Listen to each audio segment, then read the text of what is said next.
لإيلاف قريش إيلافهم رحلة الشتاء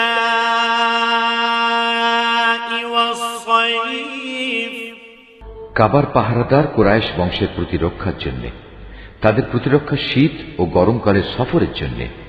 فليعبدوا رب هذا البيت তাদের এ ঘরের মালিকের ইবাদত করা উচিত, الذي أطعمهم من جوع وآمنهم من خوف যিনি দুর্দিনে তাদের খাবার সরবরাহ করেছেন এবং তিনি তাদের ভয় ভীতি থেকে নিরাপদ করেছেন।